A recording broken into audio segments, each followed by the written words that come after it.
Tani për ty dhe për zotin Mali. Pastrimi parave të drogës në ekonominë shqiptare, çfarë risku ka?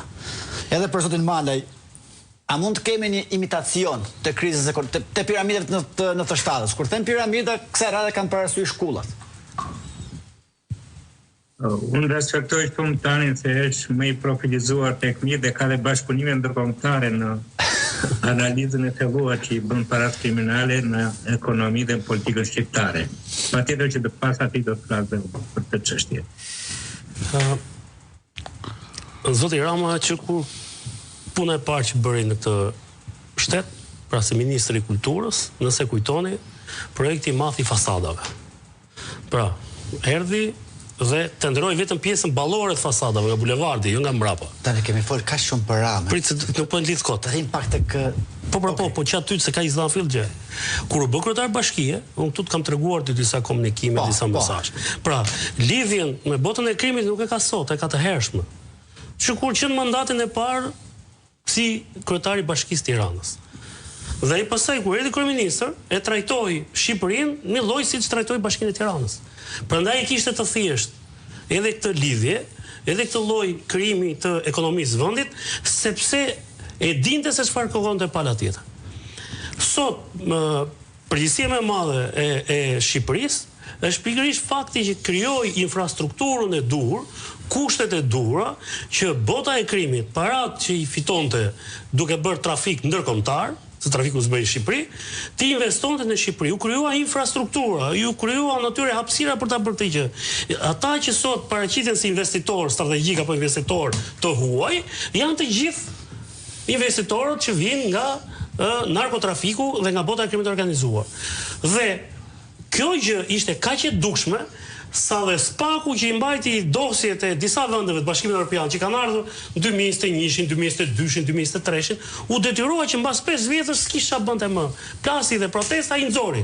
Dhe çfarë nxori spaku? Pikërisht atë që kemi thënë ne. Po, krimi organizuar e përdor Shqipërinë si një lavatriçe të parave të pista. Dhe kjo gjë bëhet në bashkëpunim me qeverinë, bëhet me vullnet politik, se ndryshe nuk e bën dot.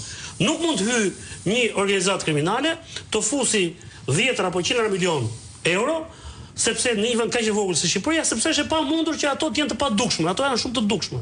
Dhe kur ato janë të dukshme, atëherë është fare i qartë se si ata i fusin. Kush i jep lejen për këto resorte komplekse që ndërtohen?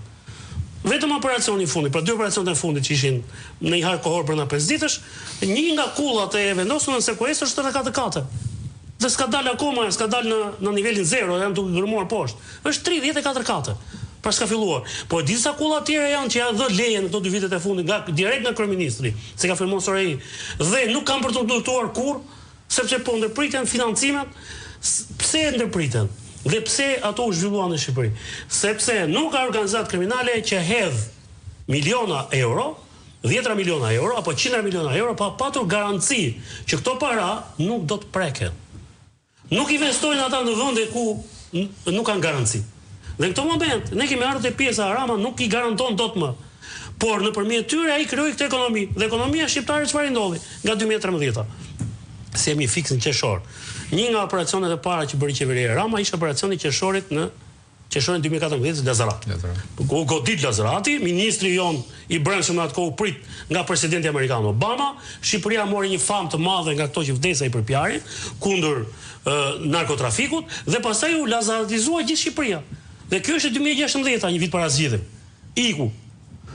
Kur janë këto takime? Aruba është janar 2019, është para se të merret mandati i tretë. Ne kemi shpjeguar këtu si u mor mandati i tretë. Dhe mandati i tretë ka qenë lidhja më haptazi, më drejt për drejt me organizatat kriminale. Dhe aty ato ishin të rëndësishme. Pse? Sepse rezultati ishte shumë i ngushtë dhe opozita ishte shumë afër fitores. Ktu bëhen të rëndësishme ata. Sepse ata krijojnë përmbysjen. Pra, ata ndryshojnë realitetin. Realiteti ishte një Majta kishte kaluar 2 mandate, pritej rotacioni dhe ata ndërhyjnë. Si ndërhyjnë? Në Pam, Elbasan, Durrës, Tiranë, Shkodër, Vlorë, pra aty ndërhyjnë ata. Nga një mandat që dhanë ata, i siguruan pushtetin e Tiranës e mandatin e tretë. Në mandatin e katërt, tashmë ata nuk ishin më organizata kriminale. Ata janë bërë, është batut që kanë ngelur. Ne ishim bandita. Edi Rama na ktheu në biznesmen.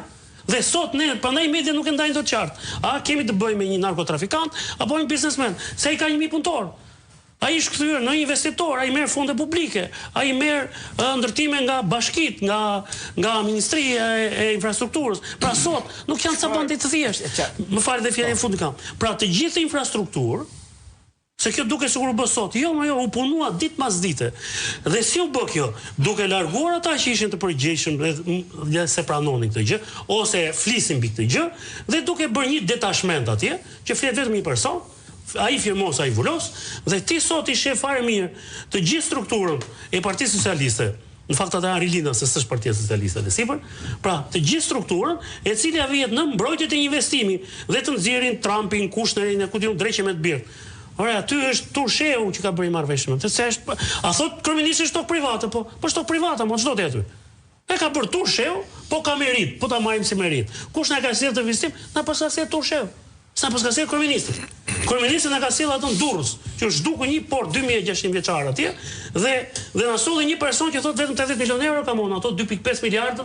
Janë çona që do i derdhin Dubai e do marrin metra katror në Durrës. Dhe ne shohim se çfarë po ndodh në Durrës.